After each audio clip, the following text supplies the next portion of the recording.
তোর ডেথ সার্টিফিকেটটা দে, আমার লাগবে।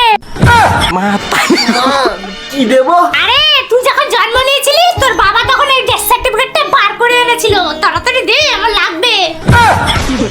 আরে ওটা ডেথ সার্টিফিকেট না, ওটা বার্থ সার্টিফিকেট হয়। এই বাবু এই, তুই না বেশি মাকে শেখাতে আসিস না, বুঝলি? ডেথ সার্টিফিকেট আর বার্থ সার্টিফিকেট না দুটো একই হয়।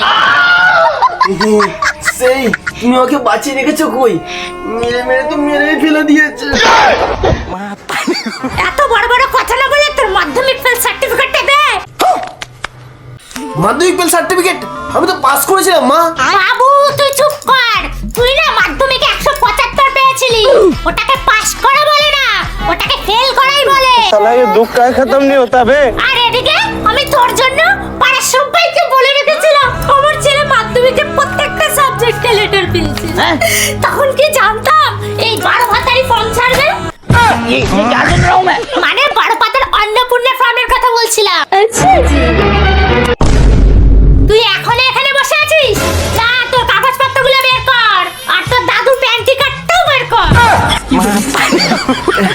প্যান্টি কার্ড তো?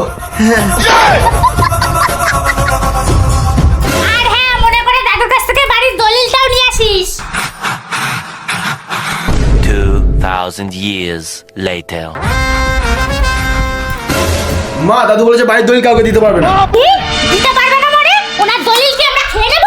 দাঁড়া, এক্ষুনি তোর বাবাকে আমি ফোন করছি।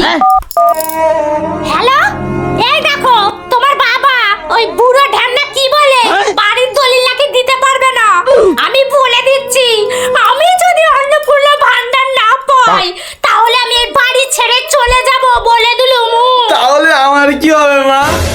তোর আবার কি হবে? তুই তখন এই বুড়ো ঢ্যামনার ধরে ঝুলে পড়বি।